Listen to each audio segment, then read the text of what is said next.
Baik, sebelum kita memulai, hari ini kita akan mengadakan kegiatan. Saya ucapkan dulu selamat pagi menjelang siang. Baik, terima kasih Bapak Ibu atas kesempatan waktunya bisa hadir di forum kita ini. Forum ini cuma sekedar sharing saja, bukan untuk menggurui ya Bapak Ibu. Kita hanya sharing pengalaman saja. Nah, saya ingin mengucapkan dulu selamat datang kepada Bapak Ibu guru hebat. Mari kita belajar bersama pada kesempatan hari ini. Kita akan berkolaborasi mewujudkan disiplin positif di sekolah kita tercinta. Nah, adapun tujuan pembelajaran kita hari ini itu hanya sekedar sharing saja mengenai pemahaman penerapan pengalaman budaya positif. Kemudian agenda kita hari ini yang pertama itu doa, kemudian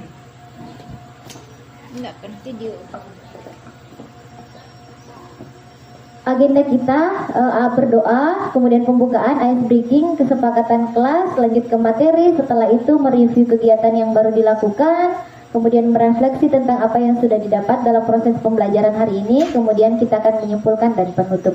Nah, sebelum kita mulai semuanya, kita akan berdoa dulu. Saya meminta kepada Bapak Supriyani SS untuk memimpin doa pada pembelajaran kita. Pada Bapak disilakan.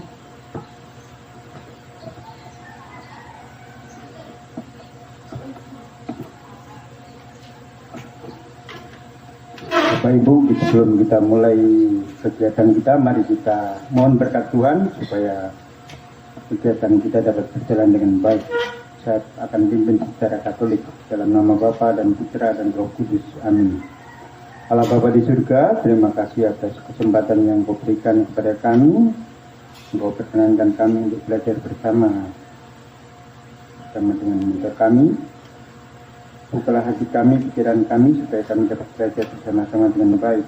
Semuanya demi kemuliaan nama-Mu kini dan sepanjang masa. Amin. Dalam nama Bapa dan Putra dan Roh Kudus.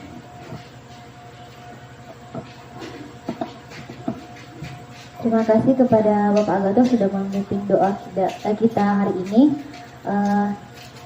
Sebelumnya kita lanjut ke ice breaking dulu ya Bapak Ibu. Kita akan bersenang-senang. Jadi sebelum kita mulai pelajaran, kita akan ice breaking dulu. Nah, ice breakingnya biar tidak terlalu tegang. Hari ini berpasangan, cukup enggak ya berpasangan? Ada pasang-pasangan ya? Berteman maksudnya. Cukup ya? Oh cukup, kebetulan cukup. Berarti saya tidak punya teman nih.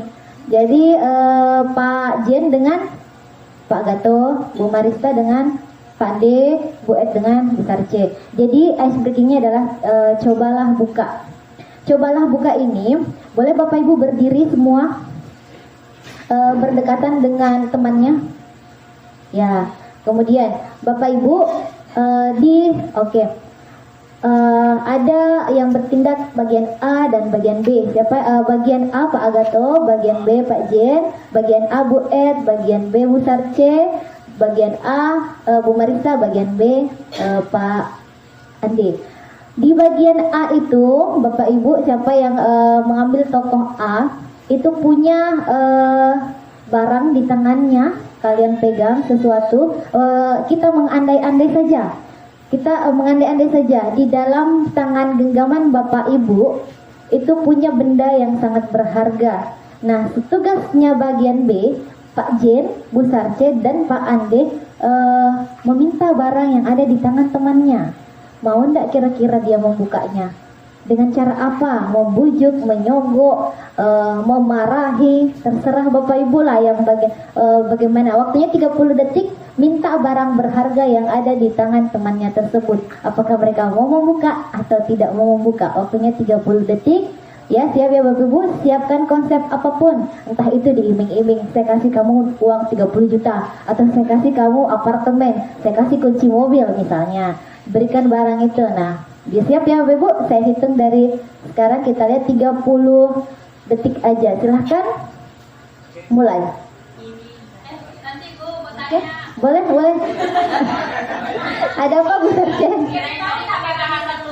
Enggak. enggak? Kita berbahasa, pakai ngomong aja, iya pakai bahasa verbal, pakai ngomong. Bu minta bu apa mau enggak? Iya sambil gerakan gitu. Iya.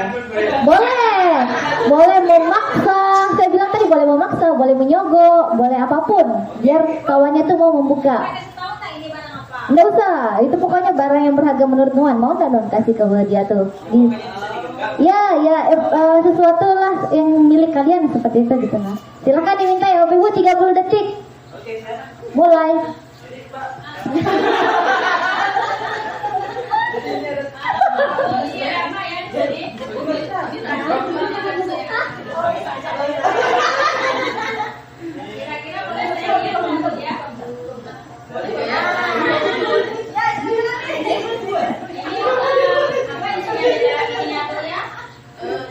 Lagi 15 detik.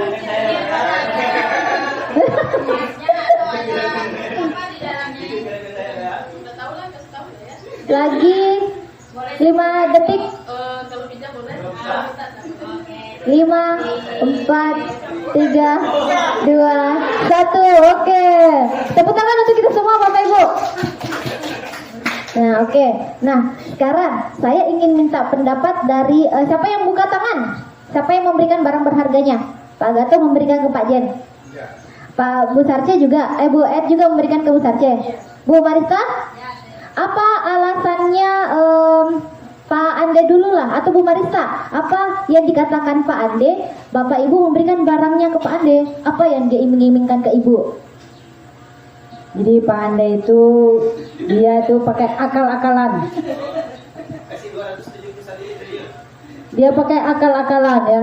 Jadi saya bisa dibilang saya itu tertipu. Ya begitulah. Saya tidak, karena dia pakai akal-akalan, saya genggam begini. Bu Marisa tangannya bagus. Ada apa di tangannya? Coba buka. Ah, jadi jangan sambil barangnya. Ya jadi seperti Berarti itu. ditipu ya? Ditipu. Sekarang saya ingin dengar Pak Jen. Pak Jen dulu. Pak Jen, kira-kira apa yang Bapak katakan ke Pak Agato? Kenapa Bapak mau diberi barang berharga Pak Agato gitu? Jadi saya menggunakan sebuah trik ya, seperti dalam sulap-sulap biasanya. Jadi saya menyuruh Pak Gato untuk mengikuti langkah-langkah yang akan saya lakukan. Jadi yang menggenggam tadi itu kan sebelah kanan yang menutup. Jadi sebelah kirinya terbuka. Jadi saya mengandaikan cara memindahkan antara barang dari sebelah kanan ke sebelah kiri. Nah, jadi begitu. Kemudian pertama yang genggaman di sebelah kanan kita tiup 3 kali, kita lihat dibuka apakah masih ada barangnya atau tidak, seperti itu. Pak Agato mengikuti, makanya jadinya seperti itu. Berarti Bapak menghipnotis Pak Agato? Tidak juga begitu. Oke, sekarang saya ingin dengar dari Terima Bu Ed kasih. sebagai yang membuka apa alasan Ibu memberi ke Bu Sarce. Jadi gini ya Bu, tadi pas Bu Sarci bertanya, ada apa di tangan Ibu? Saya bilang ini itu adalah sesuatu yang sangat berharga, yang dirahasiakan, yang tidak boleh dikasih tahu sama siapapun. Tapi Bu Sarci bilang gini, oh, boleh lihat tangannya Bu? Oh boleh Bu. Jadi pas Bu Sarci bilang boleh lihat tangannya, langsung saya buka tangannya. Jadi pas di situ beliau tahu bahwa apa yang ada di tangan saya, begitu Bu. Baik, terima kasih Bapak Ibu. Intinya Bapak Ibu mau melakukan sesuatu karena disuruh ya. Ada petunjuk, ada yang disuruhkan gitu. Jadi Bapak Ibu mau melakukan sesuatu. Ya, terima kasih. Kita lanjut. Nah, sekarang saya ingin mengajak Bapak Ibu untuk membuat kesepakatan kelas dulu. Kesepakatan kelas ini selama proses pembelajaran kita. Jadi Bapak Ibu, nanti saya akan bagikan beberapa kertas sticky note. Di sini di tangan saya ada sticky note. Kita Bapak Ibu, saya akan bagi satu-satu. Tuliskan kesepakatan kelas kita hari ini. Kira-kira Bapak Ibu mau kelas yang seperti apa pada hari ini, pada kesempatan ini, pada sesi pembelajaran kita. Apakah misalnya mau aktif atau kesepakatan kelasnya bersih, kesepakatan kelas dalam proses pembelajaran kita ini selama kita belajar.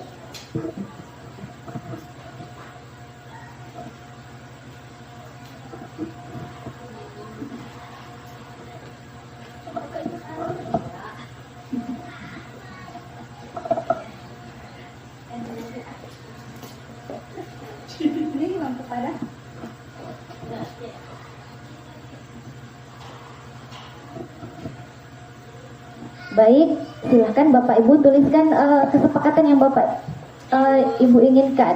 Oke, kalau sudah boleh dikumpulkan. Terima kasih. Oke, terima kasih Bu Sarce. Bu Marisa udah? Oke. Terima kasih Bu. Nanti saya akan bacakannya. Wah, kayaknya agak-agak berat ya. Nggak boleh, nggak boleh. Tapi kalau mau tulis juga boleh. Oke. Ya, ini tulisannya bagus-bagus ya, tulisan guru, bukan tulisan dokter. Oke. Pak Ande, sudah. Terima kasih. Apoteker Bu, asisten dokter. Oke. Tuliskan kesepakatan, Mbak Sisa Pak Agato. Berarti apakah baru kita simpulkan bersama kesepakatan kelas kita selama pembelajaran. Ini saya bacakan ada kesepakatan kelas bersih, indah, asri. Sepakat nggak Bapak Ibu kita ini? Kita menginginkan pembelajaran kita nanti ini bersih, berarti kalau udah melaksanakan pembelajaran kita membersihkan bersama. Kita jaga kebersihan kelas kita selama pembelajaran. Kemudian ada kegiatan yang menyenangkan. Berarti kita butuh kerjasama kalau kita mau kegiatan yang menyenangkan. Baik, terima kasih Pak. Kemudian selanjutnya mengangkat tangan ketika mau bertanya. Betul atau tidak? Oke, kita sepakat ya? Sepakat ya, kita mengangkat tangan ketika mau berbicara atau mau bertanya atau memberi tanggapan. Kemudian rapi dan menyenangkan. Ya berarti penampilan juga penting ya Bapak Ibu.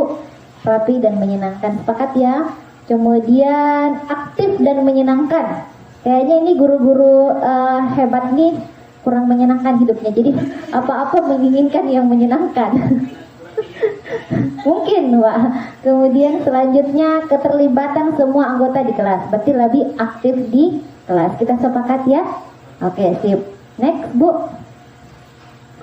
Selanjutnya, adapun konsep utama budaya positif, karena kita bahas tentang budaya positif di sini, ada 7 yang akan kita bahas. Yang pertama itu perubahan paradigma belajar, yang kedua disiplin positif, yang ketiga kebutuhan dasar manusia, yang keempat motivasi perilaku manusia, yang kelima posisi kontrol restitusi, yang keenam keyakinan kelas, yang ketujuh segitiga restitusi. Mungkin Bapak Ibu di antara konsep utama dari budaya positif ini ada istilah-istilah baru yang Bapak Ibu dengar. Sama, saya juga baru dengar istilah-istilah ini. Tapi itulah nanti kita belajar bersama, sharing bersama tentang apa yang akan kita bahas. Nah, yang pertama adalah perubahan paradigma belajar. Nah, kenapa perubahan paradigma belajar? Pembelajaran dengan paradigma baru dirancang berdasarkan prinsip pembelajaran yang terdiferensiasi sehingga setiap siswa belajar sesuai kebutuhan dengan tahap perkembangannya untuk mewujudkan profil pelajar Pancasila. Perubahan paradigma belajar di sini yang dimaksudkan itu kita adanya perubahan di zaman sekarang. Kita tidak bisa menuntut pembelajaran sama dengan pembelajaran dulu. Jadi karena zaman berubah maka pembelajaran juga harus berubah. Nah, ini dia pemikiran Ki Hajar Dewantara yang kita adopsi karena perubahan paradigma belajar tadi. Pemikiran Ki Hajar Dewantara di sekolah kita ini kan sudah seperti ada lukisan Ki Hajar Dewantara karena kita memang pakai pemikiran beliau di kurikulum terbaru yang dirancang oleh kementerian. Pemikiran Ki Hajar Dewantara di sini saya rangkum menjadi 5 poin. Yang pertama itu menuntun segala kodrat yang ada pada anak sehingga anak dapat mencapai keselamatan dan kebahagiaan setinggi-tingginya. Jadi anak lahir itu punya kodrat sendiri. Kita tidak bisa ubah kodratnya Bapak Ibu. Jadi kita hanya menuntun mereka sesuai kodratnya. Kemudian yang kedua, pendidikan anak berhubungan dengan kodrat alam dan kodrat zaman. Kodrat alam ini kita lihat lingkungan tempat kita berada. Itu kemarin sudah dijelaskan ketika kita in-house training juga.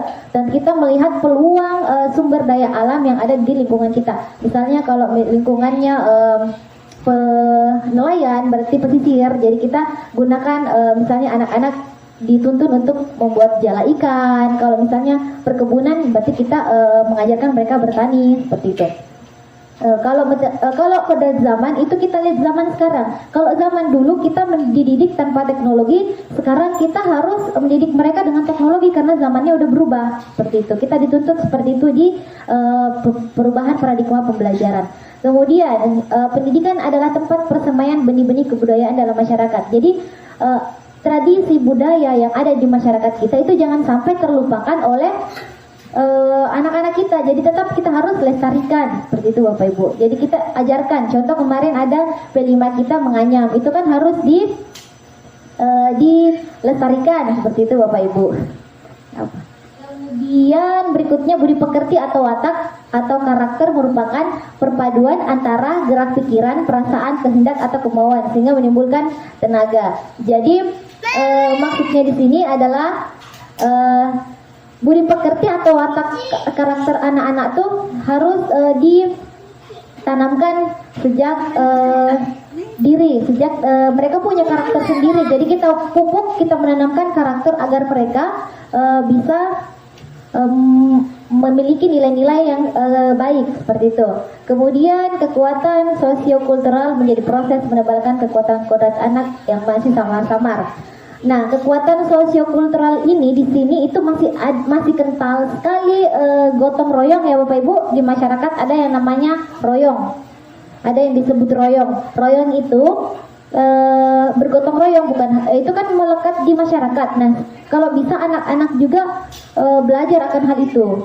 Jadi tidak boleh dilupakan. Jadi seperti itulah pemikiran Ki Hajar Dewantara, kita adopsi pemikiran Ki Hajar Dewantara mengapa paradigma pembelajaran harus berubah. Nah, selanjutnya mengenai disiplin positif. Dalam budaya kita, makna kata disiplin dimaknai menjadi sesuatu yang dilakukan seseorang pada orang lain untuk mendapatkan kepatuhan. Kita cenderung menghubungkan kata disiplin dengan ketidaknyamanan. Sebagai pendidik, tujuan kita adalah menciptakan anak-anak yang memiliki disiplin diri sehingga mereka bisa berperilaku dengan mengacu pada nilai-nilai kebajikan universal serta memiliki motivasi intrinsik. Disiplin positif di sini merupakan salah satu cara penerapan disiplin yang bertujuan untuk menumbuhkan kesadaran serta memberdayakan anak untuk melakukan sesuatu tanpa sogokan, ancaman maupun hukuman. Jadi ketika kita mau mendisiplinkan anak, hindari memberi sogokan, hindari mengancam, hindari hukuman. Ternyata hal tersebut itu tidak bisa menumbuhkan disiplin positif pada anak. Nah, sekarang kita akan bahas yang ketiga, kebutuhan dasar manusia. Lebih spesifik kepada siswa dan kita juga sebagai guru karena diuniversalkan atau diumumkan kebutuhan dasar manusia.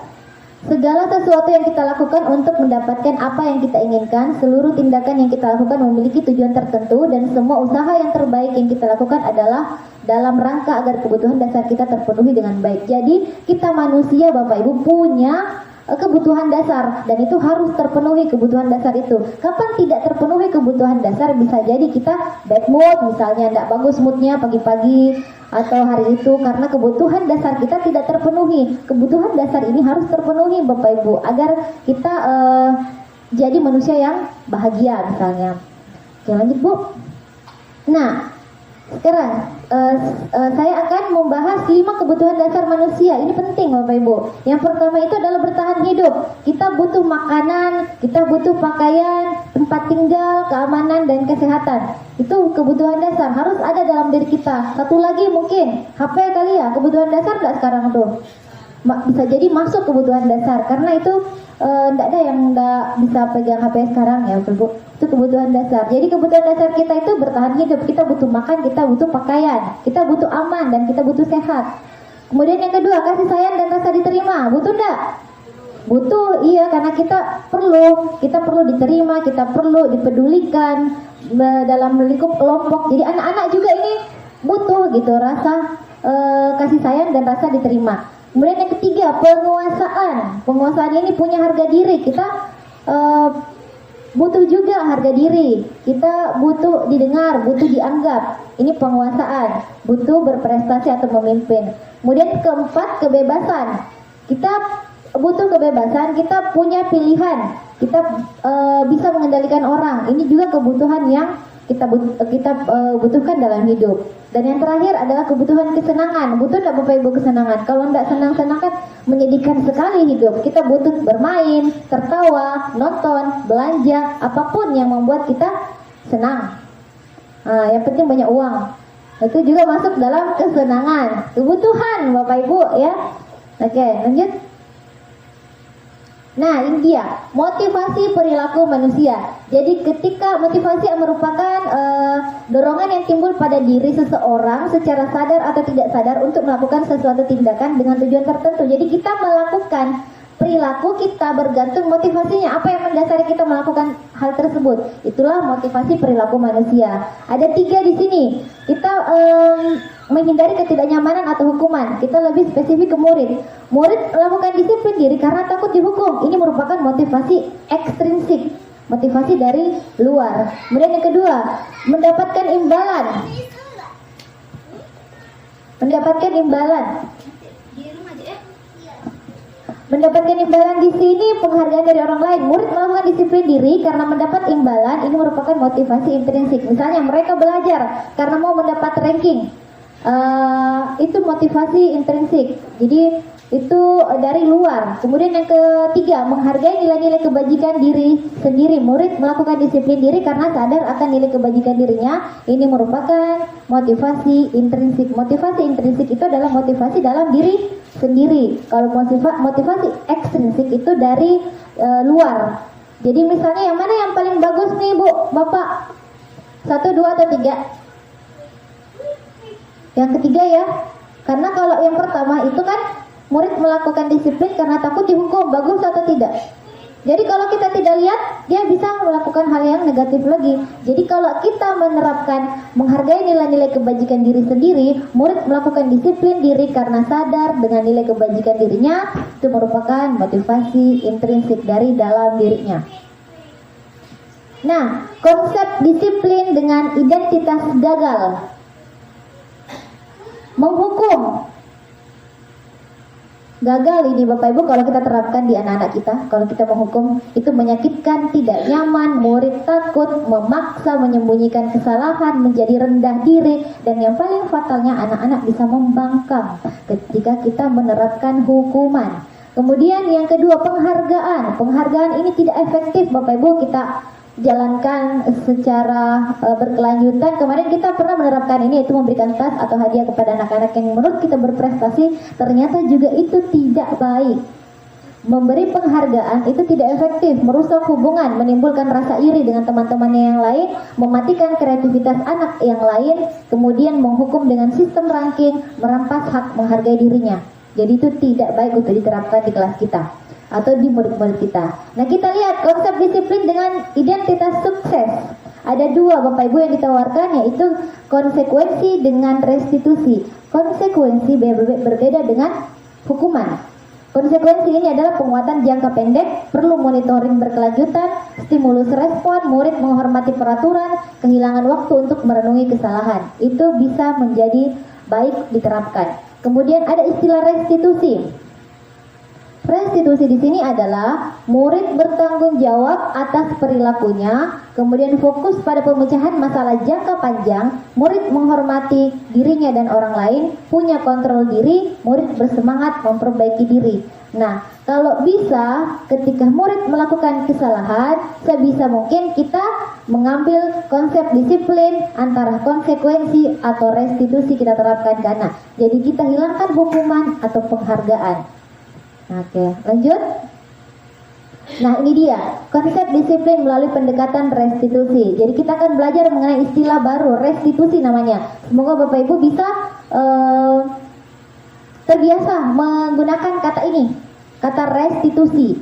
Nah, menurut ahli Gozen pada bukunya tahun 2004, restitusi adalah proses menciptakan kondisi bagi murid untuk memperbaiki kesalahan mereka, sehingga mereka bisa kembali pada kelompok mereka dengan karakter yang lebih kuat. Jadi restitusi ini kita terapkan ketika anak punya kasus atau bermasalah, atau kita mau menumbuhkan disiplin positif.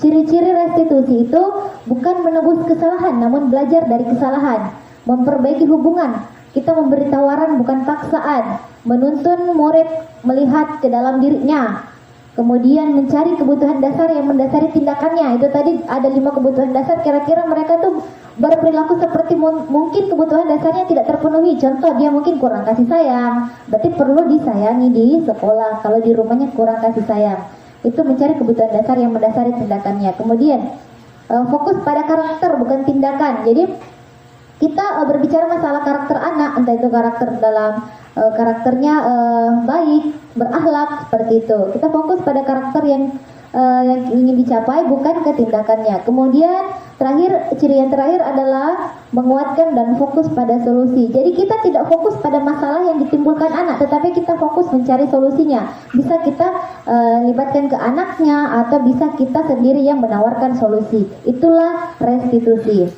Nah, ini dia. Kita lihat ya Bapak Ibu, perbedaan antara hukuman, konsekuensi, dan restitusi. Kita ngambil kasus nih, siswa tidak mengerjakan tugas. Kita menghukum, guru menghukum siswa tersebut hormat bendera 10 menit. Guru marah dan murid menjadi takut. Baik atau tidak? Tidak. Kita ke konsekuensi. Tidak memiliki nilai kalau dia tidak kerja tugas, betul? Konsekuensinya iya, tidak punya nilai. Kemudian mengerjakan tugas saat istirahat, berarti dia kehilangan waktu istirahatnya. Itu konsekuensinya. Kemudian guru tegas dan siswa menghormati peraturan. Jadi lebih baik kita menerapkan konsekuensi. Kalau restitusi, guru menanyakan keyakinan kelasnya terkait masalah tugas. Berarti misalnya di kelasnya ada keyakinannya tidak bertanggung jawab, berarti dia melanggar keyakinan kelas. Kita kembalikan ke anaknya, kamu melanggar nih keyakinan kelas kamu, tidak bertanggung jawab atas tugas yang diberikan. Kemudian yang kedua, guru menanyakan ke siswa tentang solusi. Kira-kira apa solusinya nak untuk masalah yang kamu hadapi ini, kamu tidak mengerjakan tugas. Nah, biasanya anak langsung berpikir untuk memecahkan masalahnya sendiri. Kemudian guru menawarkan solusi kalau anak-anak tidak punya solusi. Kita misalnya bagaimana nak kalau misalnya kamu mengerjakan tugas lagi, seperti itu. Kemudian yang terakhir, guru terbuka dan siswa menghormati dirinya dan orang lain. Jadi kalau Bapak Ibu punya masalah atau kasus apapun di kelas, sebisa mungkin untuk menghilangkan metode hukuman, karena itu ternyata tidak efektif diterapkan. Nah, seperti itu. Nah, ini dia 5 posisi kontrol restitusi. Ada penghukum, guru yang suka menghukum. Saya juga sebelum tahu teori ini, saya selama ini yang berkembang di kita kan menghukum, kan Bapak Ibu, kebanyakan menghukum. Ada anak-anak salah sedikit menghukum, terlambat sedikit hukum. Ternyata menghukum dengan cara mencatat juga itu ternyata hukuman yang tidak baik. Jadi penghukum. Kemudian posisi kedua, pembuat rasa bersalah. Nah, kita membuat siswa kita memarahi dengan kata-kata sehingga anak itu merasa bersalah, merasa minder nantinya. Kemudian ada posisi kontrol yang ketiga, yaitu apakah kita bisa menjadi teman sama anak-anak. Kemudian yang terakhir pemantau, dan yang paling efektif mungkin manajer. Ada istilahnya manajer di dalam 5 posisi kontrol restitusi. Jadi terbiasa ya Bapak Ibu. Nah, ini dia contoh kasusnya. Contoh 5 penerapan posisi kontrol. Kasusnya siswa tidak memakai atribut lengkap saat upacara. Ketika guru mengambil posisi kontrol penghukum, dia akan mengatakan, karena kamu tidak lengkap atributnya, berdiri sendiri di depan barisan. Apa yang dirasakan anak-anak ketika kita menghukumnya seperti itu? Pasti tidak enak dirasanya. Dia akan membenci sama gurunya, kan? Ya, selama ini kan saya juga Bapak Ibu pernah menerapkan hal itu. Ternyata kita salah dalam mendidik. Kemudian yang kedua, pembuat rasa bersalah. Harus berapa kali Bapak atau Ibu bilang, Ibu sangat kecewa sama kamu. Nah, kita bilang kayak gitu, anak-anak kan merasa bersalah. Kita tidak boleh membuat dia memikirkan, membuat dirinya merasa bersalah dengan kata-kata kita. Jadi kita juga selektif ya Bapak Ibu untuk memilih kata-kata. Kemudian kalau jadi teman, nah Bapak Ibu bisa mengatakan, ayolah nak, patuhi aturan sekolah, buat ibu bapak gurunya bangga. Kali ini tidak apa-apa kamu salah. Enak nggak dengarnya? Nyaman kan kalau anak-anak kita dengar kata-kata itu keluar dari seorang gurunya. Kemudian tim pemantau. Posisi kontrol sebagai pemantau, kamu sudah melanggar apa peraturan sekolah dan konsekuensinya. Jadi kita tawarkan ke mereka, kita cuma memantau apakah mereka bisa memecahkan masalahnya atau tidak, seperti itu. Kemudian manajer, apa kamu tahu apa kesalahanmu? Kira-kira bagaimana kamu akan memperbaiki kesalahanmu? Nah, ketika kita mengambil posisi kontrol sebagai manajer, ini bisa membuat anak berpikir dan fokus pada solusi masalahnya, seperti itu. Jadi kita tidak menghukum atau menghardik atau membuat mereka frustasi nantinya. Membuat merasa bersalah itu bisa juga membuat frustasi Bapak Ibu. Next Bu, nah keyakinan kelas.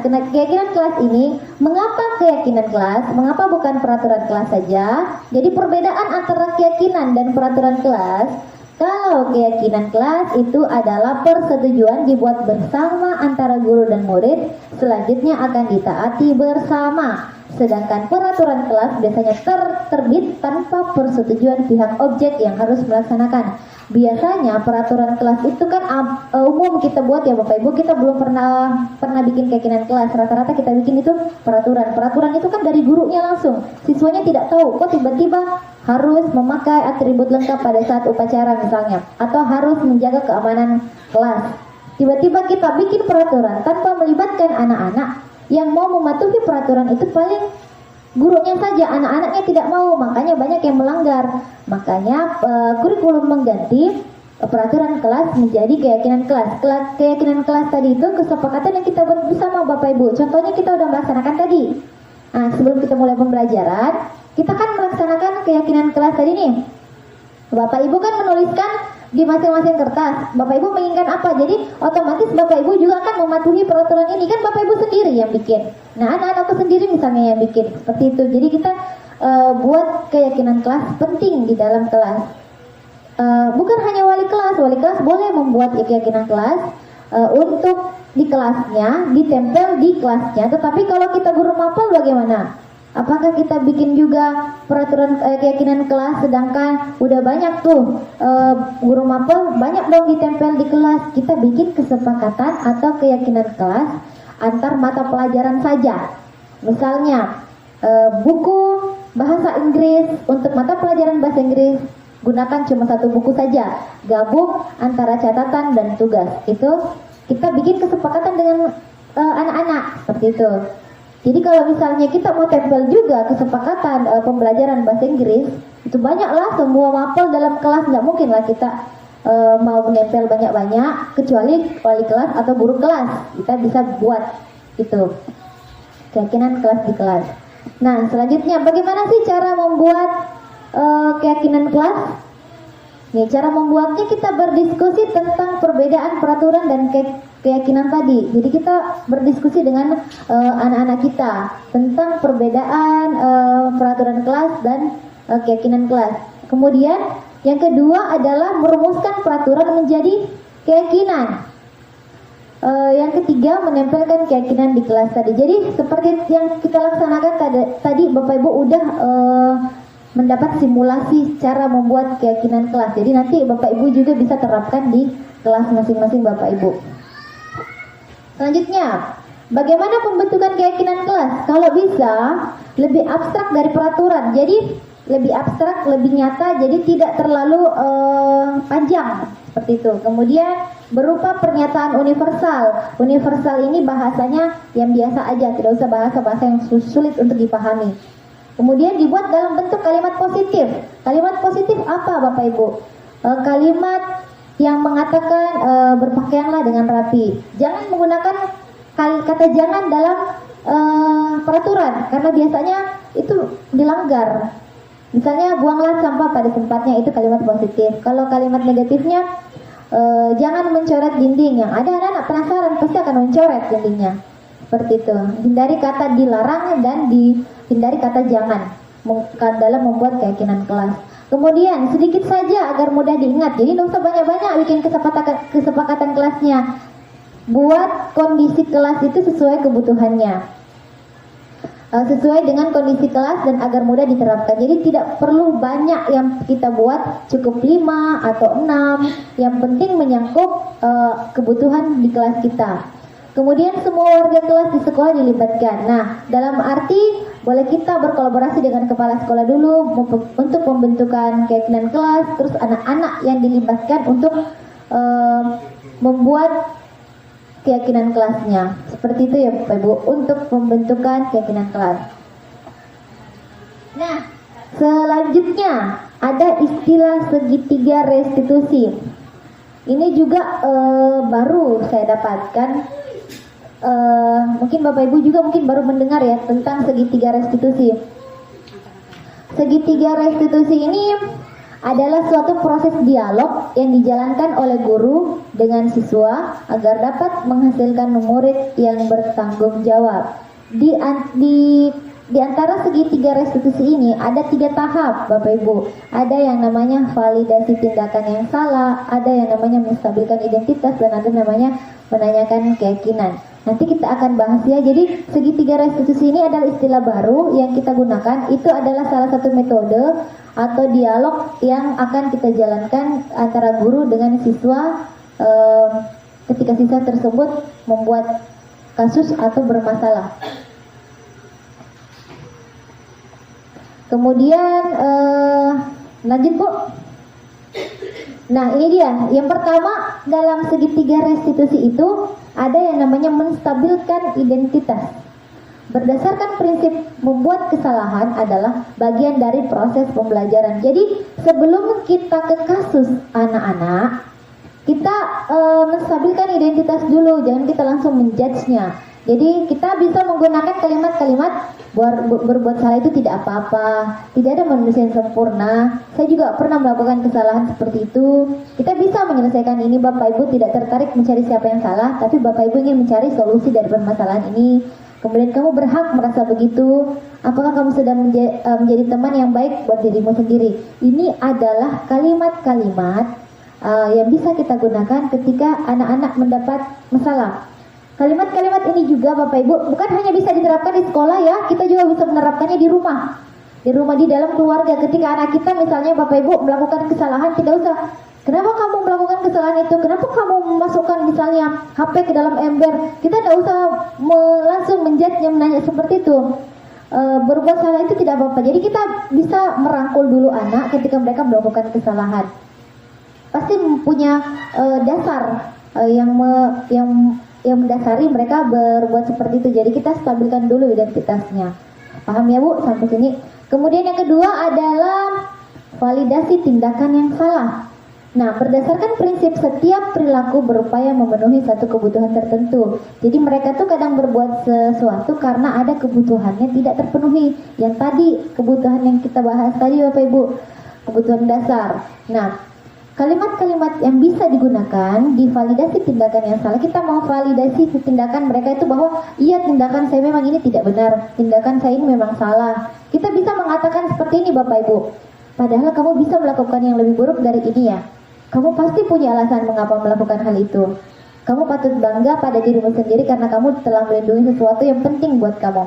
Kamu boleh mempertahankan sikap itu, tapi kamu harus menambahkan sikap yang baru. Jadi kita tidak membenarkan kesalahannya, tetapi kita mau validasi bahwa oh iya memang yang kamu lakukan itu salah, tapi saya bangga sama kamu tidak melakukan hal yang lebih. Nah, kita bilang seperti itu dulu sama anak kita ketika dia punya kasus. Selanjutnya, nah, menanyakan keyakinan. Menanyakan keyakinan berdasarkan prinsip teori kontrol bahwa pada dasarnya kita termotivasi secara intrinsik. Jadi kita tanya dulu ke dalam diri anaknya. Kalimat-kalimat yang bisa kita tanyakan yaitu atau kita bisa pakai, apa yang kita percaya sebagai keyakinan kelas atau keluarga, apa nilai-nilai umum yang telah kita sepakati, apa bayangan kita tentang kelas yang ideal, kamu mau jadi orang seperti apa. Jadi kita di menanyakan keyakinan ini kita tanya dulu kira-kira mereka punya solusi atau tidak. Seperti itu Bapak Ibu ya, mereka punya solusi atau tidak.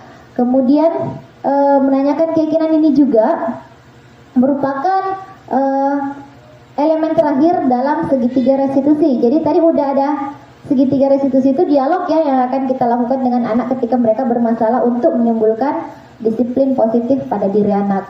Jadi ada tadi menstabilkan identitas, ada validasi tindakan yang salah, dan yang terakhir adalah menanyakan keyakinan. Ingat ya Bapak Ibu, ketika anak bermasalah, terapkan saja segitiga restitusi. Nanti akan dapat pencerahan. Kita juga tidak mendapat kebencian dari anak. Seperti itu. Nah, dalam penerapan program disiplin positif, hendaknya guru memiliki standar kepribadian, profesional dan sosial yang baik, di mana guru mampu merefleksi dirinya dalam posisi kontrol saat ini. Bagaimana perjalanan diri sebagai manajer yang menuntun murid-muridnya sebagai insan yang mandiri, merdeka, dan bertanggung jawab. Jadi, materi kita kali ini tentang disiplin positif itu, kita membiasakan bagaimana menimbulkan nilai-nilai kebajikan universal. Nilai-nilai kebajikan universal itu ada berbagai macam. Ada yang namanya kita menumbuhkan misalnya toleransi, kemudian mandiri, gotong royong. Apalagi ya Ibu? Yang mau kita tumbuhkan nilai-nilai kebijakan universal selain itu? Kreatif, oke, bekerja sama. Seperti itu. Jadi itu adalah nilai-nilai, itu nilai-nilai yang ingin kita tumbuhkan ke anak, misalnya sopan santun, tata krama, adabnya itu juga mau kita tumbuhkan. Jadi ada beberapa tadi materi yang kita udah dapat. Materi yang kita dapat ini adalah tentang disiplin positif. Ada kita bertindak sebagai posisi yang akan kita ambil, apakah kita penghukum atau kita membuat rasa bersalah, atau kita teman, atau kita pemantau, atau kita manajer. Seperti itu. Kemudian ada juga kebutuhan dasar. Jadi bukan hanya siswa yang kita penuhi kebutuhan dasarnya, kita juga sebagai guru penting untuk memenuhi kebutuhan dasar kita sebagai manusia. Tentang disiplin positif ini penting untuk kita terapkan di sekolah. Jadi kalau misalnya siswa mengalami kasus atau berbuat salah, kita tidak usah terlalu menghakimi terlebih dahulu, tetapi usahakan kita menanyakan dulu pada dirinya. Kita menerapkan segitiga restitusi tadi. Usahakan ya kalau misalnya di kelas mereka melakukan tindakan yang tidak baik, misalnya tidur di kelas. Kita kan dapat kadang siswa kemarin di angkatan-angkatan sebelumnya banyak tuh siswa yang bukan banyak, ada beberapa siswa yang memilih untuk tidur-tiduran, tidak peduli kita belajar menjelaskan di depan, tapi mereka memilih untuk tidur, seperti itu. Jadi sebagai kalau bisa kita berdua saja dulu dengan anaknya ketika dia melakukan tindakan yang salah, kita terapkan segitiga restitusi. Nanti Bapak Ibu sendiri bisa menilai ketika Bapak Ibu menerapkan segitiga restitusi, respon yang Bapak Ibu dapat dari anak itu seperti apa. Di situ akan keluar nilai-nilai kebajikan yang anak timbulkan. Mereka akan jujur, dan Bapak Ibu juga tidak akan jadi dibenci sama anak muridnya. Kalau kita jadi penghukum, itu otomatis negatif di kepala anak-anak. Pernah ada cerita dari kawan saya, saya sih di sini belum pernah mengalami hal seperti itu ya. Di pelosok juga di Sulawesi Tenggara kalau tidak salah, dia menerapkan disiplin yang salah. Dia mengeluarkan siswanya dari kelas karena tidak pakai sepatu kalau tidak salah waktu itu. Dan ibu ini mendapat perlakuan tidak baik pada saat dari siswanya itu, motornya itu businya dilepas. Jadi pada saat dia pergi, itu motornya mogok. Jadi kita mendapat ketidaknyamanan dari siswa. Yang seperti itu kita hindari ya Bapak Ibu, untuk melakukan atau memancing anak-anak untuk melakukan hal-hal yang negatif karena tindakan kita mungkin yang salah. Jadi mungkin itu yang bisa kita terapkan, yang kita bisa bagi dengan anak-anak tentang disiplin positif tadi. Ada beberapa, jadi Bapak Ibu sudah mendapat materi tentang mengapa kurikulum berubah, mengapa paradigma pembelajaran itu berubah, kemudian ada disiplin positif, kebutuhan dasar manusia, dan istilah baru mengenai restitusi juga baru ya Bapak Ibu. Saya juga baru mendapatkan kemarin, ternyata ini lebih efektif. Dan selama ini yang berkembang, saya jadi guru, saya merasa selama ini saya jadi penghukum loh Bapak Ibu. Saya memang selama jadi guru udah beberapa tahun, udah mau memasuki 1 dekade nih. Ternyata selama ini yang saya terapkan di sekolah, saya jadi penghukum. Mungkin Bapak Ibu juga merasa penghukum atau ada yang sudah menerapkan sebagai manajer. Selama ini tuh saya berteriak-teriak kepada anak, ternyata saya menerapkan hal yang tidak baik. Jadi anak-anak itu perlu kita ketahui kodratnya dulu, baru kita bisa membimbing dengan baik. Nah, ini ada contoh penerapan segitiga restitusi. Nah, siswa ini bermasalah, dia bertingkah di kelas itu merebut tip X temannya. Jadi, ini contoh penerapan segitiga restitusi yang saya terapkan kepada siswa ini. Bisa mungkin diputar, Bu. Itu. Kita bentar ya.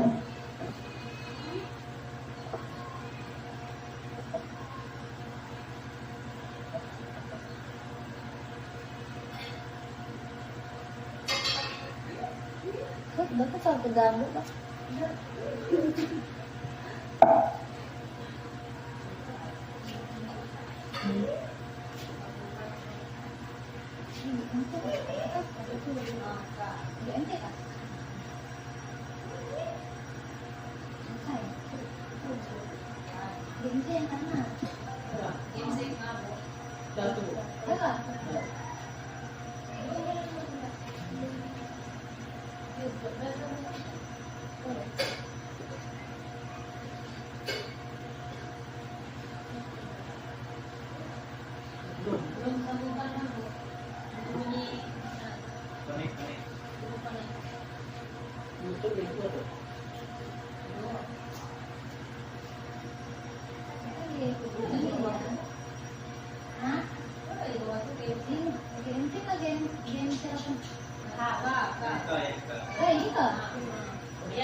Kita dulu ya.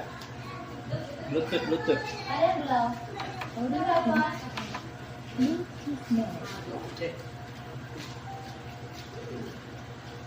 Coba. Lagi mencari nama apa? Kak.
Kamu halo, saat kita diburu waktu, saat Lanjut ya.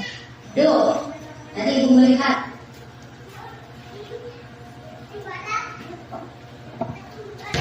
Baik Bapak Ibu, kita akan lihat contoh penerapan segitiga restitusi. Ini siswa kita bernama Aldo sedang bermasalah kemarin di saat jam pembelajaran bahasa Indonesia. Jadi saya coba menerapkan segitiga restitusi. Duh, tadi ibu melihat kamu mengambil seret secara paksa dari ribut seret jadi marah. Ya Bu, tadi saya buru-buru saya salah. Menurut kamu aja tidak ada yang marah? Ya wajar Bu. Oke, kamu mengambil secara paksa atau merebut, itu juga pernah berada di posisi kamu Aldo. Saat kita diburu waktu, saat kita ternyata tugas kita belum selesai, belum sempurna, kamu pasti mengoptimalkan, tapi kamu juga harus tahu siapapun pasti akan marah ketika barang miliknya itu direbut atau dirampas secara paksa. Kemudian ibu ingin menanyakan kamu, kira-kira apa alasan kamu untuk melakukan hal itu, merebut Ya Bu, saya melihat teman-teman sudah banyak yang membutuhkan tugas Bu. Saya takut terlambat Bu, makanya saya melakukan itu. Kamu khawatir. Jadi setahu lain kali kamu tidak boleh melakukan karena hal tersebut tuh dapat merugikan orang lain, dapat merugikan teman sendiri. sehingga teman kamu marah. Ya Bu. Nah, menurut kamu mengambil barang milik teman itu dengan memaksa dan merebut, apakah sudah sesuai dengan keinginan kelas kita? Tidak Bu, mengambil barang orang lain harus dengan izin pemiliknya Bu. Oke. Sekarang kita bicara tentang keinginan kelas. Apa yang kita percaya dan yang belum kamu tunjukkan dari kejadian ini? Jika saling percaya dan menghormati teman. Oke, betul. Jadi kita ada yang namanya sikap saling menghargai dan menghormati teman. Ingat, dari kejadian ini dengan mengambil paksa barang orang lain, apakah sudah menghargai teman? Tidak Bu. Tidak. Kemudian apa yang ingin kamu lakukan kepada Reren? Saya akan minta maaf kepada Reren dan janji tidak akan melakukannya lagi. Ada tidak cara yang lebih baik meninjau barang orang lain? Ada Bu. Bagaimana caranya? Dengan meminta izin, setelah diizinkan baru boleh mengambilnya. Oke. Nah terus, bagaimana kamu mengatasi permasalahan jika kamu Tidak Bu. Saya akan usahakan untuk membuat X dan menjaga tim X saya agar tidak hilang lagi. jadi kamu tidak akan mengambil secara paksa lagi ya? Ya Bu. Oke. Nah, baik. Sekarang Ibu berharap kita bisa menjaga keyakinan kelas kita dan berjanji sama diri kamu sendiri. Bu. Kamu boleh istirahat. Bu. Bapak Ibu, itu tadi mengenai contoh penerapan segitiga restitusi yang saya terapkan kemarin. Kita bisa melihat anak yang bermasalah itu ketika kita mengajukan beberapa pertanyaan seperti tadi, dia dengan sendirinya akan keluar jawaban-jawabannya seperti itu. Jadi menurut saya ini segitiga restitusi ini efektif untuk kita terapkan ketika anak bermasalah. Kita kan melakukan dialog-dialog yang lebih membuat anak terbuka. Terus kita juga bisa bertanya solusinya apa. Kata Aldo tadi, nanti Bu saya akan berikutnya ketika ada hal yang mendesak saya akan minta izin dulu kepada temannya, kepada teman. Kemudian solusi yang lain dia akan membeli tip X seperti itu. Jadi kita punya solusi ketika kita menanyakan kepada anak juga. Kita jangan langsung kamu masuk buku kasus ya gara-gara melanggar ini. Ngapain kamu di sana tadi? Gini. Itu kan tipe guru penghukum. Anak-anak jadi benci dengan kita Bapak Ibu. Jadi kita jangan seperti itu ya. Kita buang jauh-jauh persepsi kita tentang guru penghukum. Kita jadi guru yang menerapkan segitiga restitusi. Baik, mungkin masih ada waktu Bapak Ibu sekitar 5-10 menit kita akan merefleksi atau mereview tentang apa yang sudah kita dapat pembelajaran hari ini. Saya minta dari beberapa Dewan Guru bisa memberikan pendapatnya atau merefleksi kegiatan kita hari ini atau mereview materi kita hari ini. Seperti itu Bapak Ibu. Saya ingin minta Bapak Ibu boleh mengangkat tangan yang mau berbicara, sedikit mereview tentang pelajaran yang sudah Bapak Ibu dapatkan hari ini. Boleh dibahasakan kembali kira-kira apa manfaat kita belajar hari ini. Seperti itu Bapak Ibu. Boleh ya Bapak Ibu, terserah Bapak Ibu, kira-kira siapa yang mau berbicara, katakan aja sebagaimana dengan kesepakatan kelas. Bu Marisa, oke silakan Bu, silakan. Baik Ibu, terima kasih. Saya ucapkan kepada Bapak Ibu Guru selamat siang. Ya, jadi ini materi saya rasa cukup bagus ya, karena saya juga bisa dibilang baru melihat materi seperti ini. Wah, ternyata saya juga merefleksi diri. Wah, ternyata selama ini saya juga termasuk mendidik dengan cara yang kurang tepat dan bisa dibilang salah setelah melihat materi ini. Luar biasa sekali. Semoga kedepannya di sekolah kita banyak guru-guru penggerak, yang terutama di depan saya ini saya rasa calon-calon guru penggerak ya. Calon ya, ini materinya juga bagus. Kemudian apa? Baik, ada yang ingin saya tanyakan ya. Ini mengenai posisi kontrol ya Bu. Itu yang pertama. Dari kesimpulannya itu kira-kira yang mana posisi kontrol yang baik digunakan ya, digunakan terutama itu di dalam kelas. itu berkenaan dengan misalnya apakah ada kaitannya dengan kita memahami karakter siswa lebih dulu. Nah, seperti itu. Baik, saya tidak panjang lebar. Ibu, terima kasih. Baik, terima kasih Bu Marista sudah mewakili teman-teman untuk menyampaikan refleksi tadi, review materi juga. Kemudian ada pertanyaan yang yang Ibu ajukan tadi mengenai posisi kontrol. Jadi kita kembali ke slide yang posisi kontrol, tolong Bu. Ke posisi kontrol yang mana yang paling, nah ini dia 5 posisi kontrol restitusi. Ibu, kita kembali melihat 5 posisi kontrol restitusi ini. Ada 5. Ibu Marisa tadi menanyakan tentang yang mana yang paling bagus digunakan ke antara 5 posisi kontrol ini. Ini dia. Kita bisa memakai 3 posisi kontrol yang bisa kita terapkan di pembelajaran. Kita bisa jadi teman, kita bisa jadi pemantau, dan yang paling baik adalah jadi manajer. Kita jadi manajer. Kalau jadi penghukum dan pembuat rasa bersalah itu sudah masuk ke negatif. Jadi sebisa mungkin Bapak Ibu menghindari posisi kontrol yang membuat anak merasa bersalah dan menghukum anak. Ini tidak efektif dalam pembelajaran. Sebisa mungkin kita menggunakan posisi kontrol teman. Teman ini masih anak-anak mau berteman dengan kita, masih mau menganggap kita teman. Kemudian kita pemantau. Pemantau ini menuntun anak untuk mencari solusinya sendiri. Dan yang terakhir adalah manajer. Ketika kita bisa mengambil posisi kontrol manajer, berarti kita sudah bisa menerapkan 3 elemen dari segitiga restitusi. Jadi yang paling baik di antara semuanya adalah manajer kalau bisa. Tapi kalau kita masih berada di posisi teman dan pemantau juga tidak apa-apa. Yang jelas kita hindari penghukum dan membuat rasa bersalah. Seperti itu. Mungkin sudah jelas ya Bapak Ibu soal materi kita pada hari ini. Saya akan menyimpulkan tentang materi kita mengenai pemahaman penerapan budaya positif. Semoga apa yang kita dapatkan hari ini juga bisa memberi wawasan sedikit kepada Bapak Ibu untuk menerapkannya nanti di kelas. Saya akan menutup dengan memberikan kutipan yang menarik. Saya pernah mendapat kutipan ini. Buah dari ilmu itu bukanlah pengetahuan, tetapi buah dari ilmu itu adalah tindakan. Jadi sebisa mungkin kita menerapkan apa yang telah kita dapatkan. Jangan hanya sampai di saya sudah berbagi dengan Bapak Ibu.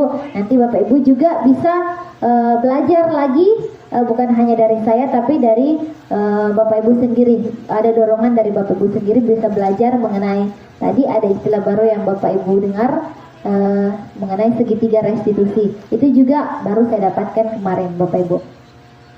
Terima kasih, mungkin demikian kegiatan pembelajaran kita hari ini.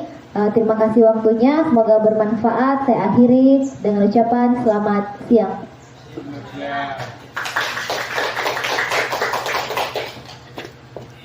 Apa?